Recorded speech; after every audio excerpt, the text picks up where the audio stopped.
दादा तुम आगे बढ़ो, हम तुम्हारे साथ हैं, रंजीत दादा तुम आगे बढ़ो, हम तुम्हारे साथ हैं। व्यासपीठाच्या समोर थंडी असताना सुद्धा मला आशीर्वाद देण्याकरता या ठिकाणी बहुसंख्येने उपस्थित असणाऱ्या माझ्या आई, माझ्या बहिणी, माझ्या बंधू, माझे व्यासपीठावरील माझे सर्व सहकारी, शिवरूकराजे, आमदार साहेब, व्यासपीठावरचे बीटी सर, टेलर, हरीशप्पा, मल्लिकार्जी, धनंजय दादा, जाकीरभाई आणि ज्या उमेदवारांना मी या ठिकाणी मत मागण्याकरता आलोय ते त्या वॉर्ड क्रमांक 2च्या उमेदवार सुपर्णाताई, मीनाताई, वॉर्ड क्रमांक 3च्या उमेदवार सुलक्षणाताई, सचिन सर, असे 4 उमेदवार भारतीय जनता पार्टी आणि राष्ट्रवादी काँग्रेस पार्टी यांनी दिलेले सर्व 4 उमेदवार, नगराध्यक्षासाठी जे उमेदवार उभे माझे ज्येष्ठ बंधू शमशेरदादा यांचंही या ठिकाणी व्यासपीठावर आगमन झालेलं आहे, त्यांचंही आपण सर्वांनी टाळ्यावरून स्वागत करतो.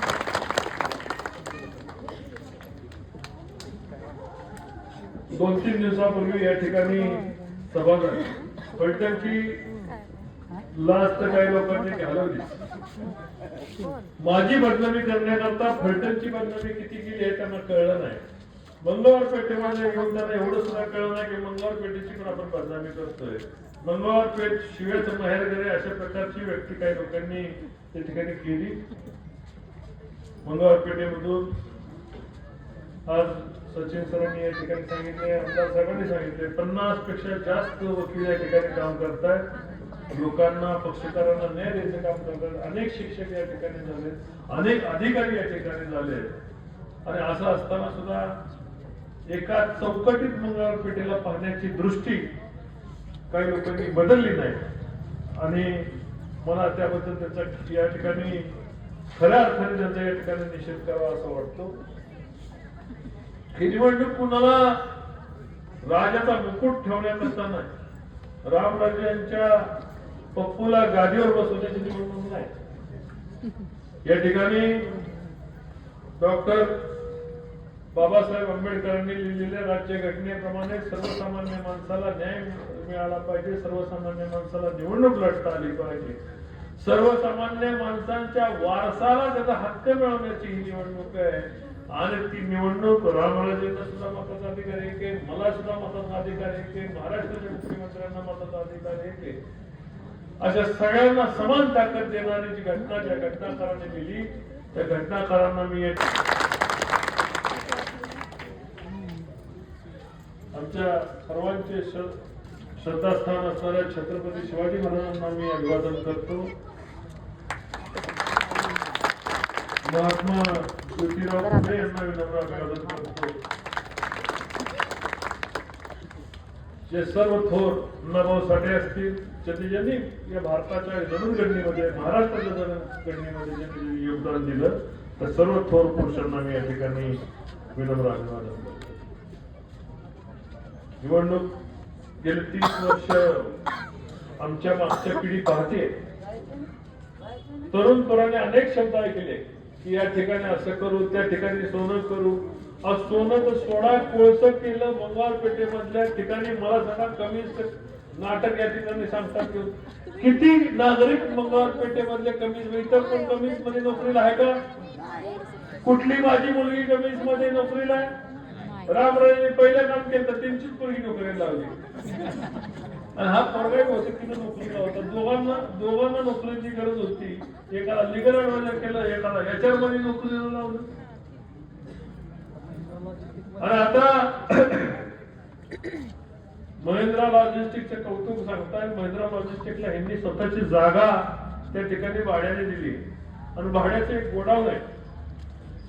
म्हणजे कंपनी या ठिकाणी लोकांच्या विस्थापित झाली लोकांच्या जमिनी या ठिकाणी गेल्या आणि कंपनीत नोकरीला कुठली लोक पुण्या, मुंबई, शिरवळवरनं आज बस येते त्या ठिकाणच्या लोकांना नोकरी मिळाल्या. फलटण मधल्या लोकांना कमीचं नाटक सांगून फायदा नाही.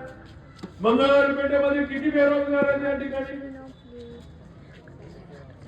भरपूर आहेत ना. 2 टायमिंगचं जेवण द्यायचे, आज संध्याकाळची बोंब आहे.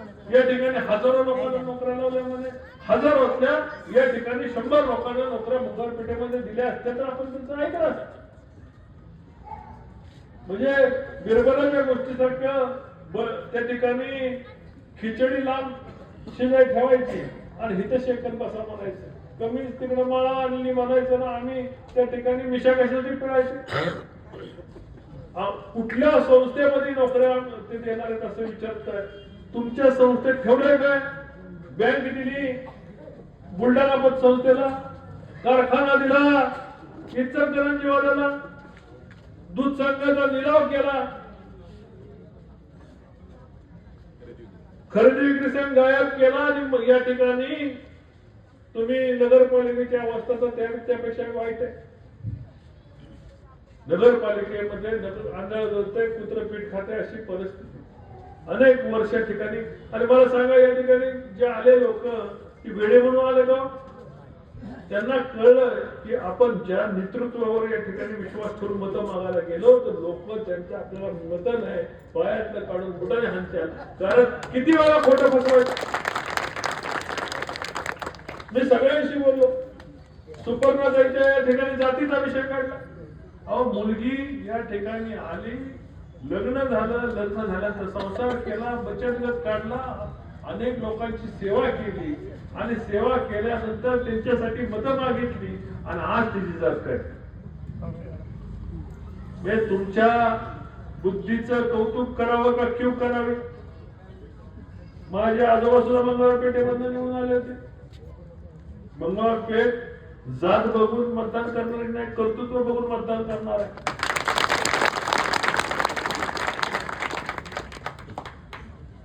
मगाशी म्हटल्याप्रमाणे तुमच्या वारसाला गादी उभा बसवायची निवडणूक नाही, ही लोकांच्या न्याय हक्काची निवडणूक आहे. तुमचा पप्पू किती जरी पुढे केला तर त्या पप्पूला लोक आता मतदान करायला नाही म्हणणार आहे. बरोबर आहे ना? पप्पू काय कामाला नाही. आणि 30 वर्ष तुम्ही फसवल्यानंतर, लोकांना वेगवेगळे आश्वासन दिल्यानंतर आता नवीन काय विकासासाठी तुम्ही समोर येणार आहे? म्हणजे आम्ही काय केलं? दिल्लीच्या कुठल्या स्कीम या ठिकाणी आणला? अहो, फलटण बारामती रस्ता हा दिल्लीच्या केंद्र सरकारच्या निधीमधून आलाय. तुमचा सोबत पुणे पंढरपूर रस्ता हा दिल्लीच्या निधीमधून आलाय. दहिवडीला जाणारा रस्ता हा दिल्लीच्या निधीमधून आलाय. उपळव्याला जाणारा रस्ता दिल्लीच्या निधीमधून आलाय. ईडीबी मधनं जाणारा आसुकडा रस्ता जाणारा ईडीबी आणि केंद्र सरकारच्या अर्थसहाय्याने आसुकडा रस्ता मंजूर झालेला आहे. रेल्वे केंद्र सरकारने मंजूर करून दिली. फलटणवरनं पालखी महामार्ग केंद्र सरकारने दिलाय. मग खासदार म्हणून अजून काय तुम्हाला केंद्र सरकारकडनं आणायचं पाहिजे होतं ते तरी सांगा. 30 वर्षामध्ये वेगवेगळे अजितदादा असतील, अनेक नेते तुमच्या बरोबर मंत्री झाले, त्यांनी त्यांच्या शहराचं सोनं केलं. आणि तुम्ही काय केलं? तुम्ही कोळसं केलं. एक शहर, एक गल्लीत नीट सांगा, कधी पाणी तुम्हाला ताईंना पाणी वेळेवर येतं का? कशाचं तोंडवरती करू शकतात पाण्याचा प्रश्न आणि सोडवणं म्हणून? गटार व्यवस्थित साफ करतात का? गटारच नाहीत, पाणी घरात शिरतंय. बरोबर आहे ना?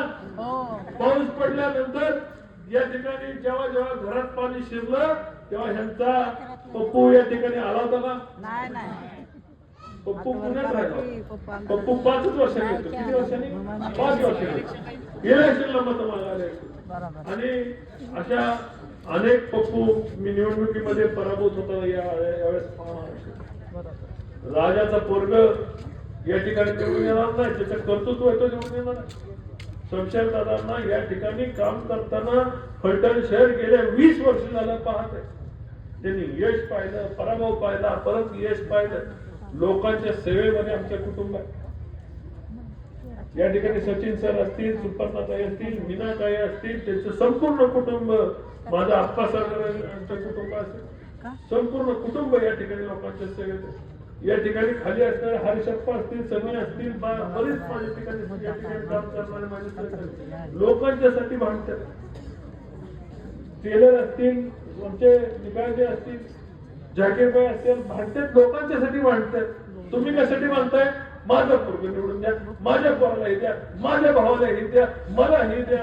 अहो विधानसभेला लोकसभेला तुम्हाला लोकांनी 76% मतदान तुमच्या विरोधात देऊन नाकारले ना. मंगळवार पेठेमधनं सुद्धा लीड कुणाला आलतं? कमळाला. लोकसभेला कुणाला आलतं? कमळाला. फलटण शहरामधनं लीड कुणाला आलतं? कमळाला. मग आता या ठिकाणी नव्याने काय होणार आहे? नव्याने एकच होणार आहे. 75% लीड आलतं, आता 80% पेक्षा जास्त लीड होणार आहे. डिपॉझिट राहणार आहे. 16 पैकी तुमचे 14 नगरसेवक भारतीय जनता पक्षाने राष्ट्रवादीमध्ये आलेले, नगराध्यक्ष सुद्धा तुमच्या या ठिकाणी भारतीय जनता पार्टीत आलेले. तुम्हाला, तुमच्या पप्पूला आणि तुमच्या पप्पूच्या भावांना सगळ्यांना वैतागून लोक तुम्हाला सोडून निघाले. आता तुम्ही जेव्हा सोडून निघाले तेव्हा रस्त्यावर येऊन तुमचा फायदा काय? जेव्हा पाणी आलं तर तुम्ही रस्त्यात यायला पाहिजे, करोना आला तेव्हा तुम्ही रस्त्यावर यायला पाहिजे, लोकांच्या संकटासाठी तुम्ही रस्त्यावर यायला पाहिजे, कमीच मध्ये लोकांना नोकऱ्या देण्याकरता तुम्ही रस्त्यावर यायला पाहिजे. तेव्हा तुम्ही घराची दारं बंद करून पुण्यामध्ये मुक्काम करत होता. 30 वर्ष झाल्यानंतर आज तुम्हाला फलटणकर दिसतंय. फलटणकरांना तुम्ही आता निवडणुकीत दिसणार नाही याची मी तुम्हाला खात्री देतो. आणि 21 तारखेला जी गाडी रेल्वे गाडीने आपण आणली ती रेल्वे गाडीचा उपयोग तुमच्या संपूर्ण कुटुंबाला या ठिकाणी विना मोफत फलटणचं तिकीट काढून देणार आहे. एवढंच या ठिकाणी नम्रपणे सांगतो. भीमनगरचा या ठिकाणी प्रश्नावर ते नेहमी बोलतात की भीमनगरच्या जागा आम्ही तुमच्या नावावर, जागा नगरपालिकेच्या नावावर झालेल्या जागा आहे. बरोबर आहे ना? बरोबर आहे ना? भीमनगरची जागा नगरपालिकेची, मग कुठल्या जागा नावावर देऊन देणार? अहो तुम्ही राजा उदार झाला आणि तंबाखूला चुना दिला, कधी दिला नाही. मी 21,000 महिलांना या ठिकाणी दिवाळी आम्ही आमच्याकडे येते ना, दिवाळी येते ना सगळ्यांना. कधी आली रामराजे यांच्याकडनं, त्यांच्याकडनं किंवा पप्पूकडनं, संजीव बाबाकडनं, पिट्टू बाबाकडनं कधी दिवाळी आली का? नाही. आम्ही 20,000 महिलांना सायकली दिल्या. तिने सायकलचं चाक तरी दिला का? मला सांगा, कोरोनाच्या काळामध्ये जेवण आम्ही चालू ठेवलं होतं, त्यांनी जेवणाचा एक घास तरी दिला का? वडापावचा गाडा, रिक्षा, या ठिकाणी हातगाडीवाला, काम करणाऱ्या लोकांना त्या ठिकाणी पैसे नव्हते, कुटुंब कसं चालवायचं? त्यावेळेस आम्ही सर्व लोक कम्युनिटी किचन राबवून लोकांना जेवण देत होतो. इथं उत्कर्ष हॉटेलचं इथं आम्ही हॉस्पिटल केलं, जवळपास 450-500 लोकांना त्या ठिकाणी मोफत इलाज झाला. आता इलाज घ्यायला लाईफलाईनला जाऊ, तुम्हाला कळत एवढं बिल 100 गेले तर 80 माघारी आलेच नाही. करोनामध्ये सर्वाधिक रुग्ण कुठं गेलेले आहेत, कुठं वाढले ह्याची सुद्धा माहिती घ्या. ज्यांनी पैसे दिले त्यांना इलाज, ज्यांनी पैसे दिले नाही त्यांचं पॅकिंग डायरेक्ट मध्ये असलेलं असतं. आता या ठिकाणी या निवडणुकीमध्ये ज्यांनी आपल्याला फसवलं, ज्यांनी आपल्याला नागवलं, ज्यांनी सातत्याने सांगितलं की भीमनगरला आम्ही असं करू तसं करू, 30 वर्ष तुम्ही केलं नाही आणि आता सांगताय करायला, आता जमिनी नेऊन देताय. कुठल्या जमिनी नेऊन? खोटा सातबारा करून तुम्ही लोकांना दाखवताय. कारण आहे ना, खोटा सातबारा लोकांना दाखवताय. आयुष्यभर खोटं बोलायचं काम केलं, खोटं विकायचं काम केलं. इंग्रजीमध्ये म्हण आहे, you fool sometimes some people but you cannot fool all time every people. म्हणजे तुम्ही सर्व वेळी सर्वांना फसवू शकत नाही. तुम्ही एकदा फसवू शकता. आमची लोक भावनिक आहेत. एकदा राजा घेतला, दोनदा घेतला, तीनदा घेतला, चारदा घेतला, 5दा घेतला, 6दा राजाला डोक्यावर घेतला. तर राजा डोक्यावर घेतल्यानंतर काय करतोय मी सगळ्यांना माहिती काय करतो. आता 7व्या वेळेस या राजाच्या पोराचं डिपॉझिट जनता जप्त करणार ही भविष्यवाणी नाही, वस्तुस्थिती असणार आहे. फलटण शहर आपल्याला चांगलं करायचंय, रस्ते करायचे, वेळेवर पाणी द्यायचे, सगळे या ठिकाणच्या बंद पडलेल्या शाळा चांगल्या करायच्या, लोकांना आरोग्याच्या सुविधा चांगल्या द्यायच्या, या ठिकाणी नगरपालिकेच्या माध्यमातून सिटी हॉस्पिटल चालू करायचे, तारांगण चालू करायचे, महिलांच्यासाठी जिम चालू करायची. जे जे म्हणून बारामतीला झालं ते फलटणला आणण्याचे काम रणजित निंबाळकर तुम्हाला या ठिकाणी वचन देतो. जे जे बारामतीला झालं ते फलटणकरांसाठी, तुमच्यासाठी आणणार, तुमच्यासाठी खुलं करणार. माझ्या मुलांच्यासाठी एमपीएससी यूपीएससी करणाऱ्या मुलांसाठी वाचनालय, अभ्यासिका सर्व चांगल्या दर्जाचे करून दाखवायचे. तुमची साथ यावेळेस, मी तुमची साथ मागण्यासाठी आलोय. यावेळेस माझ्या खांद्यावर तुम्ही विश्वास ठेवा आणि माझ्या जमलेल्या महिला भगिनींना एकदा आशीर्वाद द्या एवढी विनंती करतो. जय हिंद, जय महाराष्ट्र.